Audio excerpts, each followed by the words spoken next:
here. I don't think my mic is working. Oh, working. Okay. Hi, I'm back. I'm working hard today. So this is funding panel that I'm also supposed to be part of. Foundation offers funding opportunities, so I'm supposed to be one of these, and then I'm not supposed to be a moderator. So like this is going to be just interactive conversation. I keep saying this, so please say anything. But maybe this is the funding panel, and then each person can explain what kind of funding opportunity you provide to the ecosystem. Maybe I can start. So the foundation has grants program, and then we've been doing this more actively this year. We started with 3 different categories: scalability, security, usability, and then we have provided, it's actually officially been announced like about 5 million in total grants recipients, but we are going to make an next round announcement very soon, probably this month. So in general, like we are trying to kind of give back to the contributors to this open source research and development work, but also now trying to make it more flexible and then give it to anyone who can make positive impact to the ecosystem. It doesn't have to be those 3 different categories. So that's what we are working on. I can talk about more later. So the Ethereum Community Fund, is it on? Can you hear? Yeah. I think so, yeah. Okay, so the Ethereum Community Fund is an initiative that started 3 months ago by some of the most notable projects in the ecosystem, like Omizigo, Golem, Cosmos, MakerDAO, Web3 Foundation, and also Status. So we're the first initiative under the Ethereum Community Fund is a infrastructure grant program. So what we found is actually kind of similar to the Ethereum Foundation. We do a lot of funding for infrastructure projects that are catered to solve the problems of scaling, security, privacy, as well as usability. In addition to that, we also pay a lot of attention to community initiatives and education. And those are not just about hosting events or some education courses. Those are also about how do we get more new developers into the community, how do we nudge their interest, and how do we improve new developers' onboarding experience. So these are the Ethereum Community Fund. Yeah. I'm the CEO of Parity. I guess I'm giving more sort of the perspective of what is needed to provide to have enough funding for infrastructure projects, as we are like one of the biggest infrastructure providers. Apart from that, we run ourselves like a small initiative for particularly bug bounty funding. I work at Gitcoin. Gitcoin is focused on incentivizing people to work on open source projects, so connecting developers with the open source infrastructure projects that make up the Ethereum space. So ultimately, our goal is to connect developers that are interested to get involved in the ecosystem with small to large, basically issues that they can contribute towards on clients, on things like Casper, on scalability projects, and ultimately to make sure that the developers have a good way to go from learning about the ecosystem to contributing towards the infrastructure of the ecosystem. Hi, Joseph Lubin from ConsenSys. On the community front, we do quite a lot of work globally. We facilitate, run, fund different meetups around the world, various conferences, in terms of sponsorships or running the conferences ourselves. We fund or facilitate different news sources. So Evan Van Ness's Ethereum Weekly report. We have campus outreach programs, so just trying to spread the message and have events on campus. On the the pure funding side of things, for a long time, we felt that our funds were well spent internally to the company and essentially operating at the protocol level, operating at the application layer, starting lots of projects, funding lots of projects. More recently, say about a year or so ago, as our ecosystem exploded with interest, it started to make sense for us to focus more outwardly. So at that point, we started something called ConsenSys Ventures that has made, I think, around 12 investments so far, and we're about to announce a new round of investments. We run we're about to run a large accelerator program through ConsenSys Ventures, so lots of different opportunities for many projects to get funded that way. We tend to operate on a grant basis through something called the Bounties Network, which is an exciting project to enable value to be spread throughout the community and to enable many more people in the community to contribute to the development of different projects. So we're trying to get a lot of our projects into that sort of mode where we're bringing many people in and paying them to help us build out different aspects of projects or the ecosystem. Gitcoin is one project that sits on top of the Bounties Network, and it's specifically focused on open source projects. So we're trying to divert lots of funds in that direction. I guess finally, we have a group called ConsenSys Academy. ConsenSys Academy, it's graduated 120 blockchain engineers. All of those were paid for essentially by us. It's running another cohort of 800. I think there's something like 100 scholarships in that program, and there's another program running in India right now that has a bunch of scholarships. So. Great. Should I? Does anyone want to end this? It's supposed to be a conversation. Yeah. Well, I think one thing we should definitely mention is how decentralized. Like this is an example because people don't really know like how we actually communicate each other. Because I've been talking to like all of you actually, like probably within the week. I had long conversation with each person, like not for this panel. And people don't really know.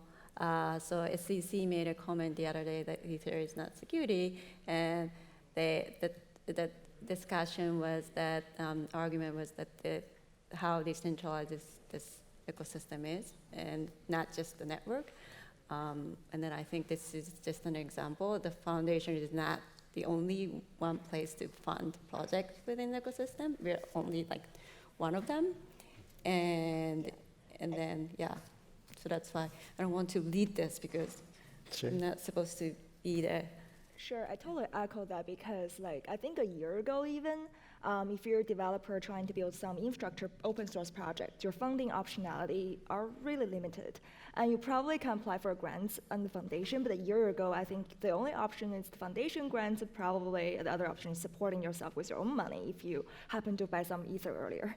But now there are a lot of those similar grants aimed at funding very similar things, like there's the ECF, there's Ethereum Foundation, there is like ConsenSys also have bounties, there's ETH Prize, there's Aragon's network, Aragon's Nest. I think there's also some other like projects has the token generation ICO that are independently funding infrastructure through grants. So I think, yeah, this network of funding options are definitely growing.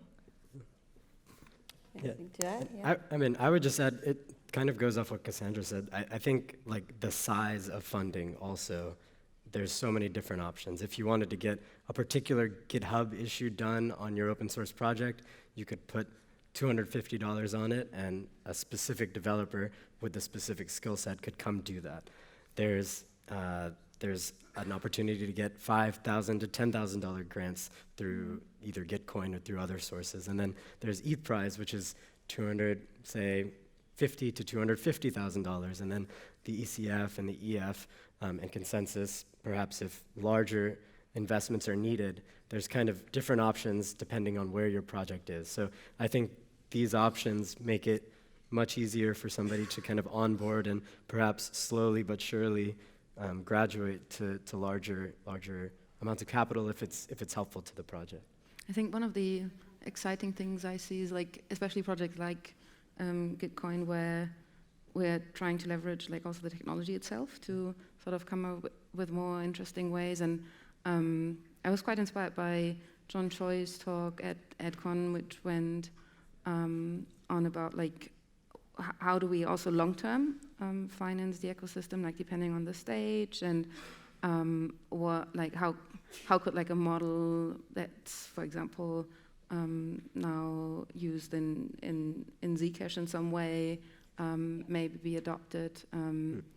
That's some of the stuff I think what I would see like being talked about longer term, like because I feel like all these grants, it's like fine, but grants haven't solved like a lot of the problems that you see in open source just in general, like the underfunding of core infrastructure, of like core protocols. Yeah. So from our perspective, the Bounties Network and Gitcoin represent a profound sort of new way of organizing projects and leveraging the growth of different projects. We have been discussing at ConsenSys structuring our projects with a core team that goes into a 2-week sprint, defines user stories for the sprint, prioritizes those user stories, writes a set of tests, and then puts them up on a bounties network, perhaps like Gitcoin. And it doesn't have to be just software. It can be documentation. It can be artwork. It can be other elements. And in that way, we can bring in more developers and more talented people from around the world, enabling them to, with much lower transaction costs, with much lower, negotiation, et cetera, they can simply look at an issue or an opportunity and take it down and complete it essentially at the rate that they want to get paid. If they get the work done very quickly, they can get paid at a higher rate. If they want to take their time a little bit more, there may be competition to get that done. But I think this mechanism will enable us in our ecosystem to move much faster and to essentially spread the technology much more widely. So we're looking to leverage these kinds of mechanisms as much as possible. Yeah, I actually personally asked Gitcoin to come to this panel because it's one of our challenges. The foundation is, organization-wise, it's not really that big, and then our intention is not, like, we're not going to get too big because we shouldn't do everything. And then we've been giving more like bigger size of grants, and then that requires longer screening process and interview and the KYC. But then there are more obvious smaller ones that any community members can just jump in, and you guys are providing like very fantastic platform, and then that's very visual and public. And then also, what I'm excited about is, if you can do that work, that's great. We're happy to please do that part, and then because we can do everything, if anyone can do it better. And then there are gaps that someone needs to fill. So we are happy to have those players, and then that's an example. And then Cassandra mentioned different players too. There's eSpies who are planning to do amazing things, and then like Jutta just pointed out, another challenge that we want to do better is what about after the grant? After giving grants, one thing is that any project can affect positively or could be negatively to existing core development work or core research work, and how can we? It's not just about giving money. It's not done yet, so we have to do more to make the impact better. And then also, there are projects that may necessarily be, the grant is not the best fit, because some project needs, some product needs, business model. So I think it is great that we have more options. I think we do need more options, and because within the discussion with applicants or other players, sometimes we don't necessarily feel like that the foundation should support this or everything. Yeah. So.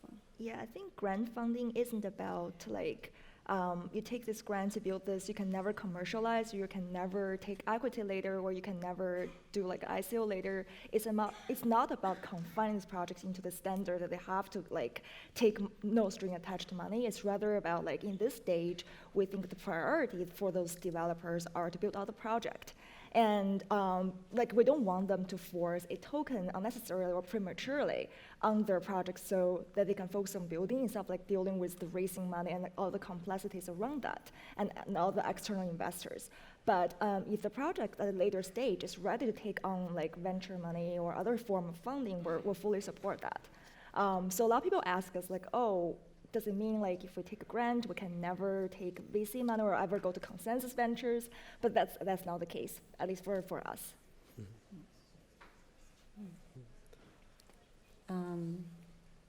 How about what do you think we should do better or more to maximize our impact from the funding activities? Better or more? So I'm pretty comfortable that we're moving in many directions as quickly as we can move.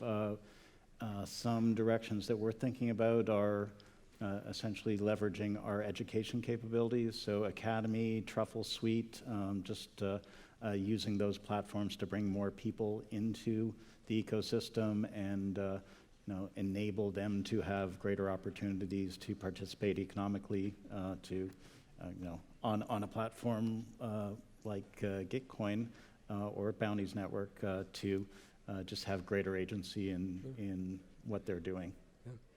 Yeah, I think the thing that comes to mind for me is just the opportunity cost of capital. The idea that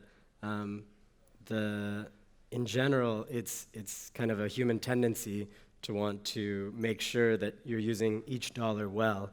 But ultimately, in the place that we are as an ecosystem, perhaps we should be willing to make some mistakes with capital if that means that we can fund more projects or get more people involved.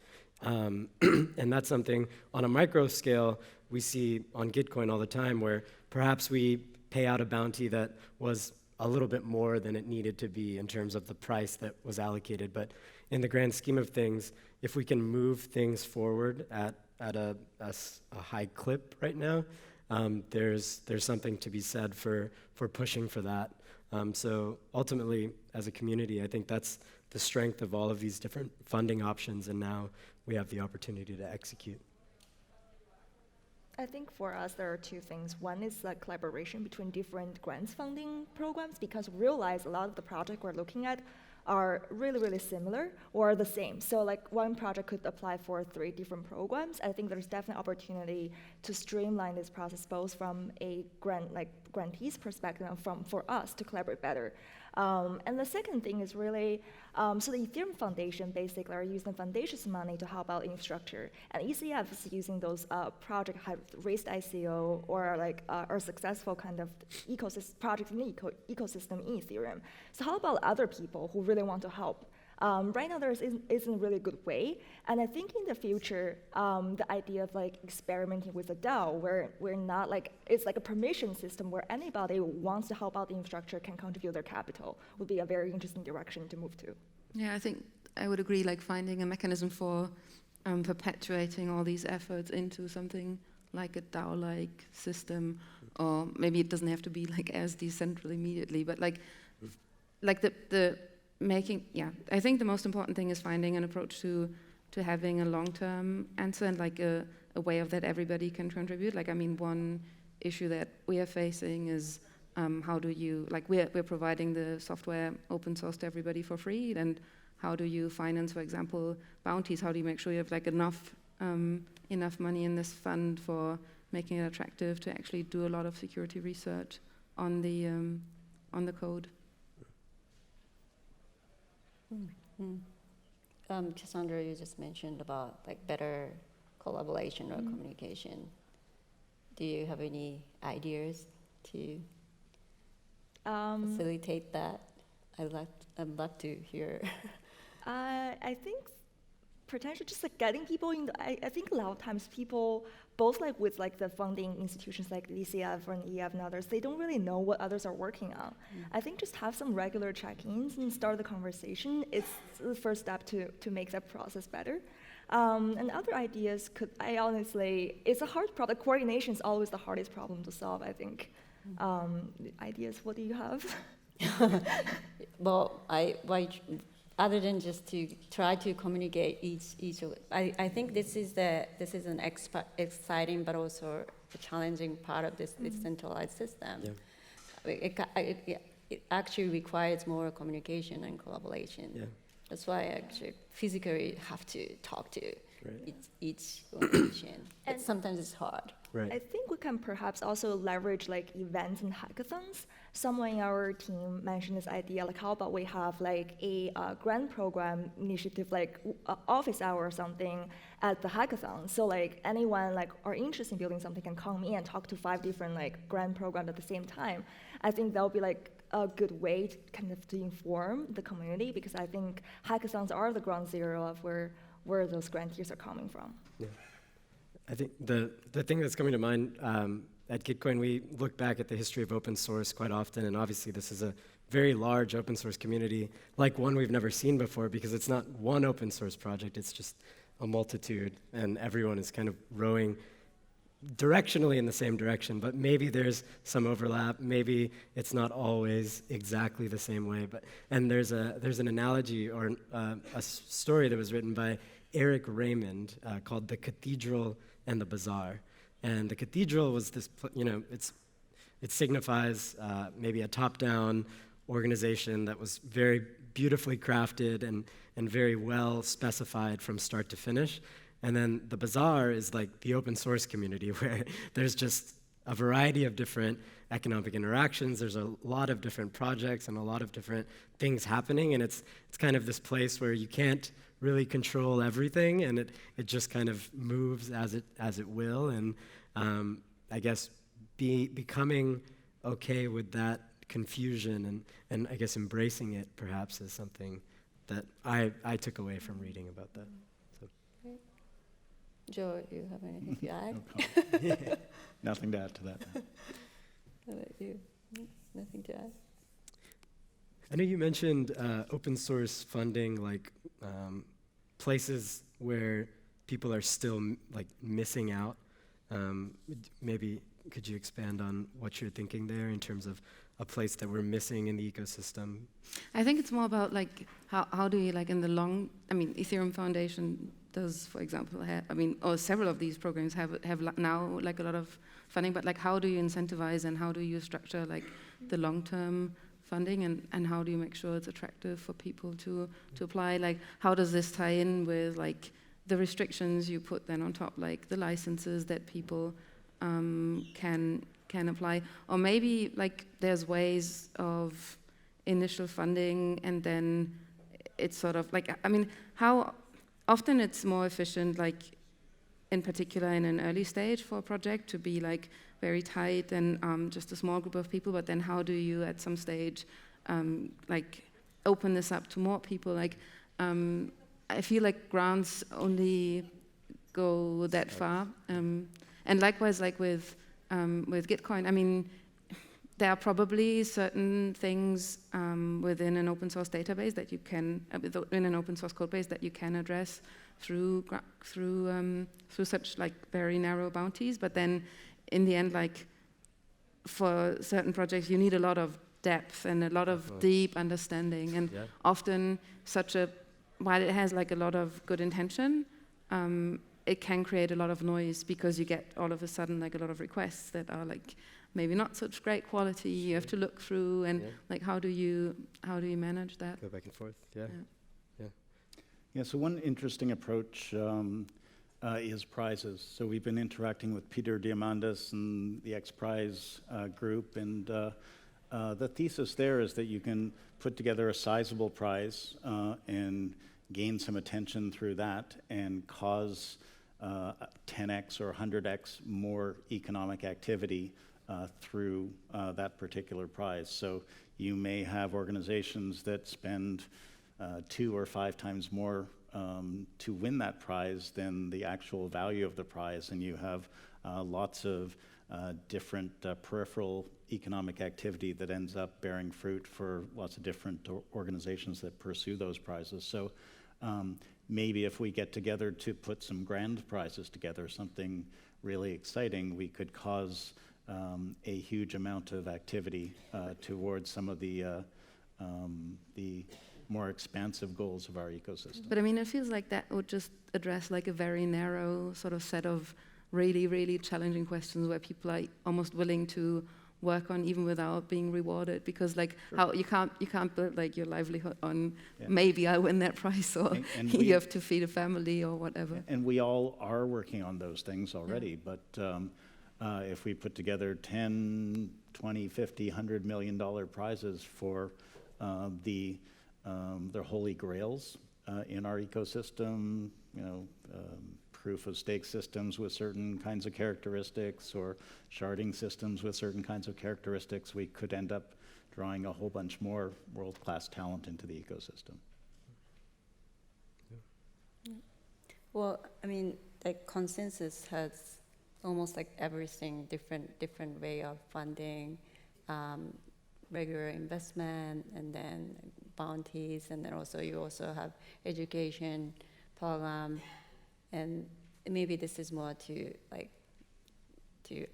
audience. But Joe, what do you think that is the importance of actually communicating or collaborating with other players in the It's incredibly important. It's almost everything.